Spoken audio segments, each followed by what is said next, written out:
Hello student, स्वागत है आपका अपने यूट्यूब चैनल मैथ्स वाले सर पर। आज हम पढ़ेंगे कक्षा 10वीं का अध्याय 1 वास्तविक संख्याएं। तो वास्तविक संख्याओं को पढ़ने से पहले आपको बहुत सारी संख्याओं का पता होना चाहिए जो आप छठी क्लास या पहली क्लास से सीखते आ रहे हो। तो चलो हम बारी बारी से उसको रिकैप्चुलेट करते हैं, फिर आपको अच्छे से समझ जाएगा। तो वास्तविक संख्याएं क्या होती है, इसको बोला जाता है रियल नंबर। रियल नंबर भी कहते हैं हम इसको।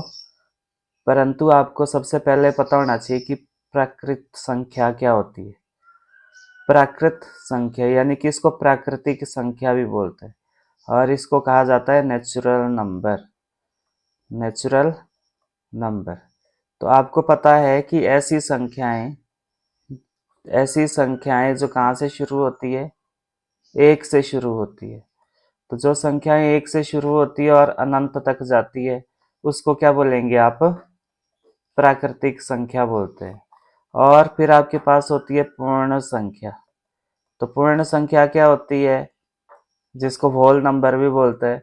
तो पूर्ण संख्या क्या होती है कि प्राकृतिक संख्या में जब शून्य शामिल किया जाता है, यानी कि शून्य से जो शुरू होती है उसको क्या बोलेंगे आप? पूर्ण संख्या बोलेंगे। तो यहाँ पे सबसे छोटी पूर्ण संख्या शून्य है आपके पास। फिर आपके पास है सम संख्या। सम संख्या। तो सम संख्या क्या होती है? तो ऐसी संख्याएं जो दो से पूरा पूरा भाग हो जाती है, जिसमें दो से भाग देने पर शेष फल आपके पास क्या आता है? शून्य आता है। उसको क्या बोलेंगे आप? सम संख्या। तो 2, 4, 6 और 8। फिर है आपके पास विषम संख्या। विषम संख्या क्या होती है? जो दो से पूरी तरह भाग ना हो, यानी कि उसमें जब दो से भाग देंगे आप तो आपके पास शेष फल कुछ ना कुछ बचेगा। तो ये क्या हुई आपके पास? ये क्या हुई आपके पास? विषम संख्या हुई। अब है आपके पास अभाज्य संख्या। अभाज्य संख्या। तो अभाज्य संख्या क्या होती है, जिसको प्राइम नंबर भी बोलते हैं। अभाज्य संख्या क्या होती है आपके पास? जो संख्या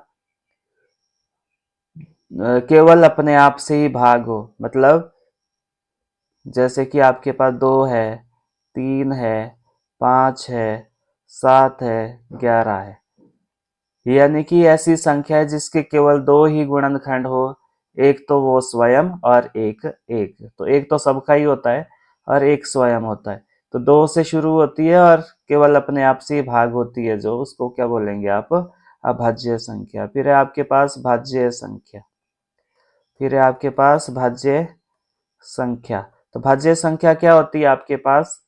ऐसी संख्या जिसके दो से अधिक गुणनखंड हो। मतलब वो अपने आप के अलावा किसी और संख्या, अपने आप और एक के अलावा किसी और संख्या से भी भाग हो जाती है। तो जैसे कि 4 है, 6 है, 8, 9 है, 10 और फिर आपके पास 12 है और इस तरह। तो ये इनको क्या बोलेंगे आप? भाज्य संख्या है। फिर आपके पास होती है परिमेय संख्या। परिमेय। उससे पहले उससे पहले आपके पास पूर्णांक है। पूर्णांक क्या होता है? आपको पता है पूर्णांक क्या है? ऋणात्मक संख्या और पूर्ण संख्या का जो संग्रह होता है वो क्या होता है आपके पास? पूर्णांक होता है। इंटीजर भी बोलते हैं जिसको। ऋणात्मक संख्याएं मतलब माइनस वाली संख्याएं, और पूर्ण संख्याएं 0, 1, 2, 3। या फिर आप ये भी बोल सकते हो धनात्मक संख्याएं 0 और ऋणात्मक संख्याओं का जो समूह होता है उसको क्या बोलते हैं आप? पूर्णांक। जैसे कि -3 है, -5 है, 0 है, 1 है, 2 है, 5 है। ये सारे क्या है आपके पास? पूर्णांक है। फिर आती है बात परिमेय संख्याओं की। तो परिमेय संख्या क्या होती है? परिमेय संख्या आपने सीखा है कि परिमेय संख्या क्या होती है, जिसको हम P/Q के रूप में लिख सकते हैं। तो ऐसे जो सभी पूर्णांक है वो क्या है आपके पास? परिमेय संख्याएं हैं। जैसे कि आपके पास 1/2 है, 3/7 है। क्या शून्य भी परिमेय संख्या है? तो बिल्कुल है, क्योंकि शून्य के जिसके बटे में कुछ नहीं है उसके बटे में हम 1 लिख सकते हैं। तो शून्य के बटे में मैंने 1 लिख दिया, तो 0/1 भी क्या हो गया आपके पास? परिमेय संख्या होगी। जैसे -2 तो -2 क्या परिमेय संख्या है? बिल्कुल है। इसके बटे में कुछ नहीं है तो इसके बटे में 1 लिख दो। इसी तरह -3/8 ये भी क्या है आपके पास? परिमेय संख्याएं हैं।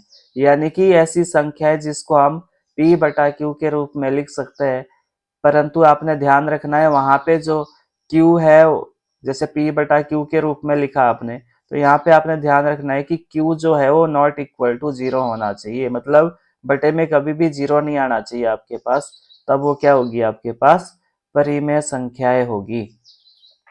अब अगली बात है आपके पास अपरिमेय संख्याएं। अपरिमेय संख्या, तो आपको पता है कि अपरिमेय संख्या क्या होती है? तो ऐसी संख्या जिसको हम बटे के रूप में नहीं लिख सकते। तो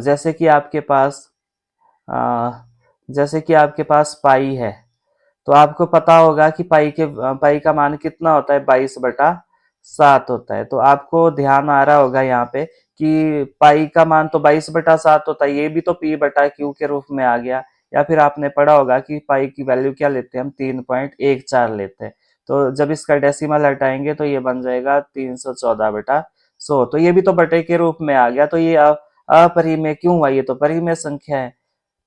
तो आपने ध्यान रखना है, जो ये पाई की वैल्यू 22/7 होती नहीं है या 3.14 होती नहीं है, ये अप्रोक्सीमेट मान है। पाई का जो ये जो 22/7 हम प्रॉब्लम को सॉल्व करने के लिए उपयोग करते हैं, वो अप्रोक्सीमेट मान है, लगभग अज्यूम किया हुआ मान है कि अप्रोक्सीमेट, परंतु इसकी वैल्यू कभी भी 22/7 या फिर 3.14, 22/7 यानी कि 3.14 के बराबर कभी नहीं आता। तो ये 3.14 क्या इसका अप्रोक्सीमेट मान है।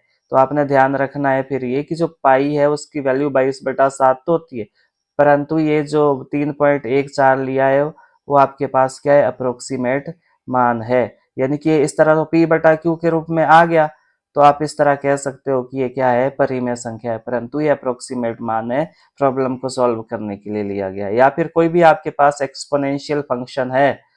एक्सपोनेंशियल फंक्शन मतलब जैसे कि आपके पास किसी भी चीज की, जैसे एक्सपोनेंशियल फंक्शन क्या होता है?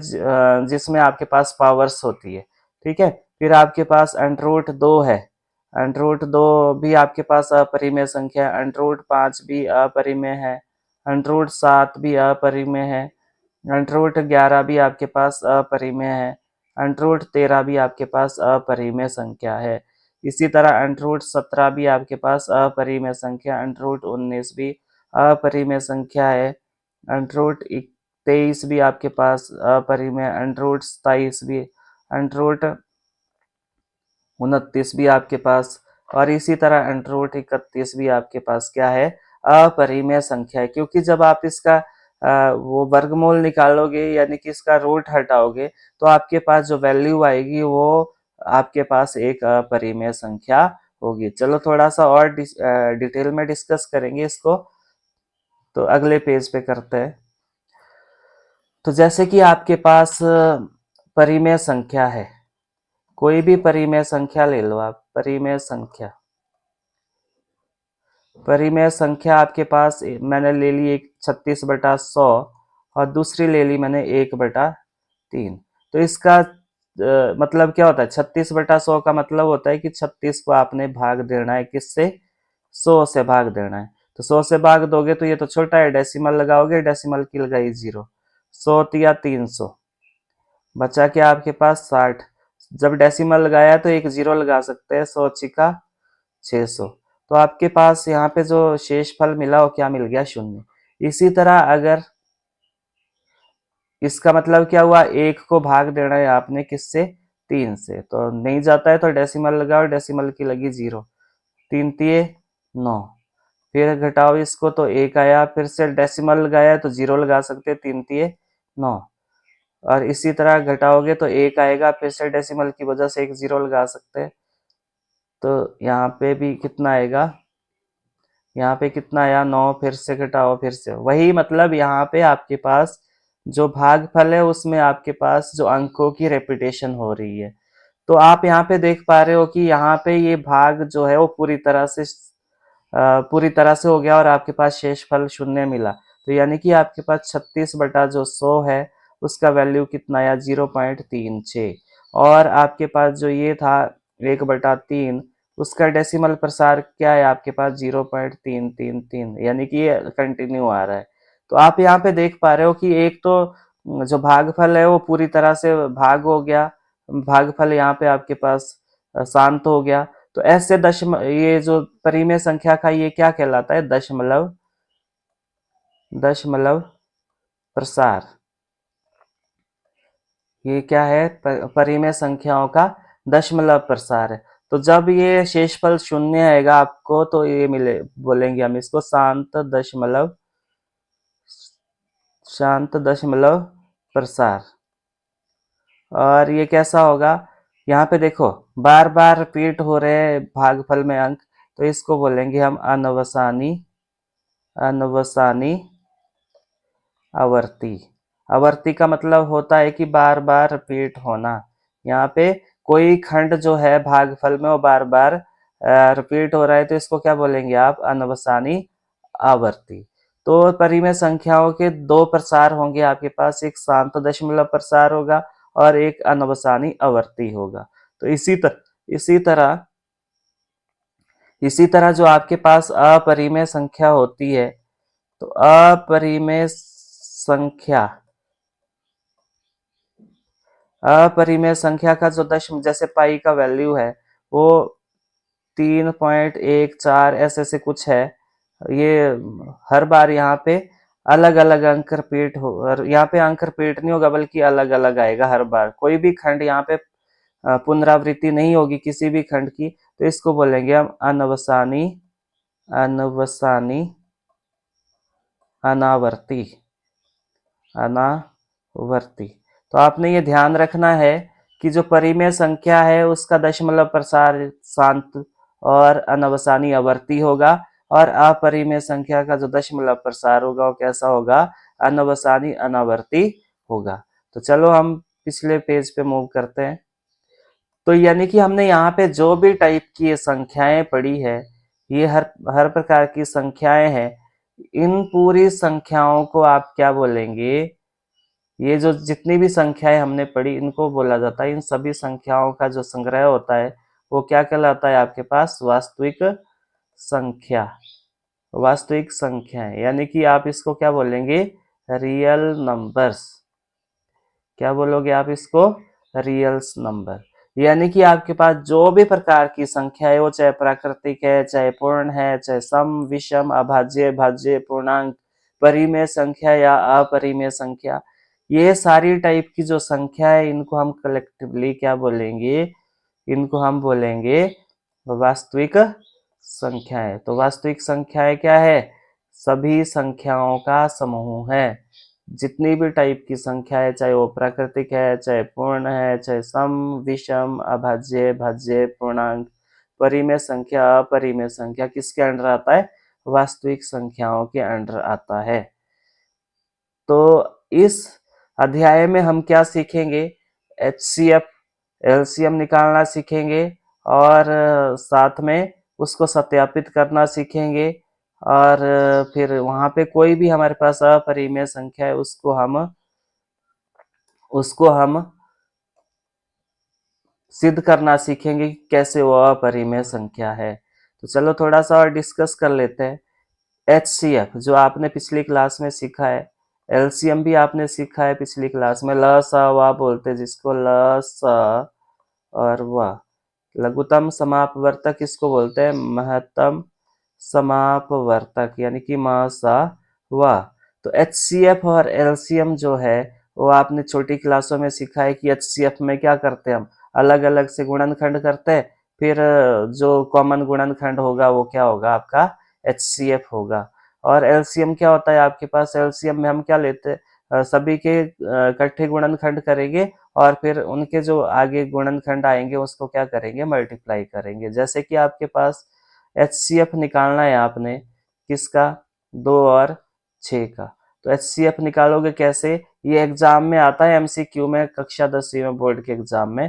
तो आपने इस ध्यान रखना है कि HCF कैसे निकालते हैं, वैसे सीखा ही आपने, तो मैं ऐसे ही करवा रहा हूँ। 2 एकम 2 और 6 के गुणनखंड करो, 2 से जाएगा 3 दूनी 6, 3 एकम 3, तो आपके पास 2 के गुणनखंड क्या है, 2 के गुणनखंड क्या है, तो एक आपने सबके साथ लिखना है, तो इसके गुणनखंड आए 1 गुणा 2। और 6 के गुणनखंड क्या है आपके पास, 6 के गुणनखंड आए आपके पास 1 गुणा 2 गुणा 3।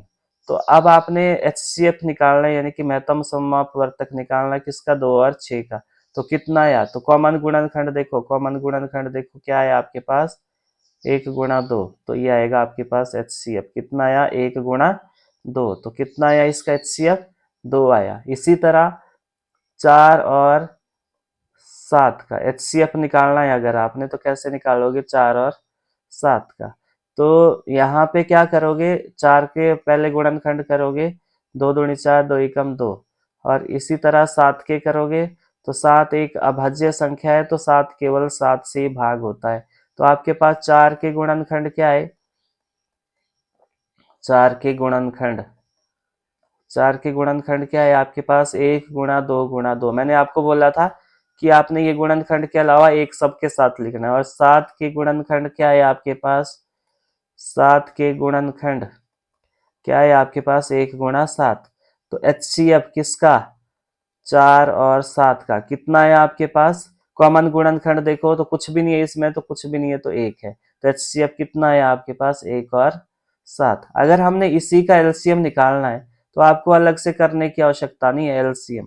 तो आपने कॉमन गुणनखंड को सिर्फ एक बार लिखना है। कॉमन गुणनखंड क्या था आपके पास, 1 था, तो इसको एक बार लिखा, और बाकी सारे गुणनखंड लिख देने हैं, बाकी सारे गुणनखंड लिख देने। तो यानी कि 1 गुणा 2 गुणा 2 गुणा 7, तो कितना आया ये, 7 का 28। तो LCM कितना आया इसका, 28। इसी तरह यहाँ पे भी अगर करना है आपने, LCM निकालना है किसका, 2 और 6 का, तो क्या करोगे, कॉमन गुणनखंड को सिर्फ एक बार लिखना है। तो कॉमन गुणनखंड 1 गुणा 2 है, तो सिर्फ इसको एक बार लिखा, यहाँ से इसको स्किप कर दो, इसके अलावा जो गुणनखंड बचा उसको लिख दो।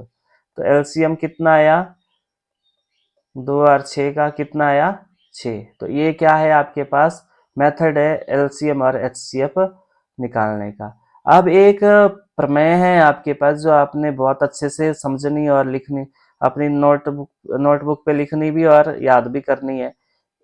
मान लो आपके पास दो संख्याएं हैं, मान लो यहाँ पे तो मैंने संख्याएं लिख दी थी 4 और 7। मान लो आपके पास संख्याएं हैं, कौन सी, माना संख्याएं, माना संख्याएं है आपके पास A और B है, कौन सी है, A और B। तो इनका क्या करना है, आपने HCF निकालना है और LCM निकालना है। तो HCF किसका, A और B का, और क्या निकालना आपने, LCM किसका, A और B का। तो यहाँ पे एक प्रमेय है आपके पास जो आपने याद रखनी है, HCF संख्या A और B और गुणा LCM संख्या A और B बराबर है दोनों संख्याओं का गुणनफल।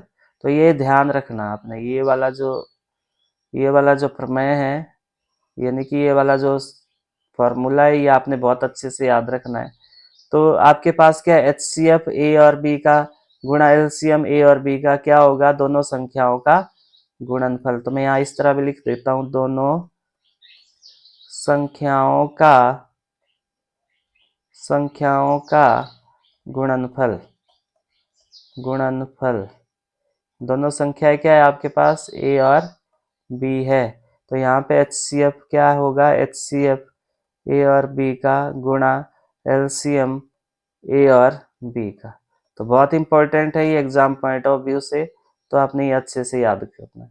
तो आई होप कि आपको समझ आया होगा। Thanks for watching and happy learning.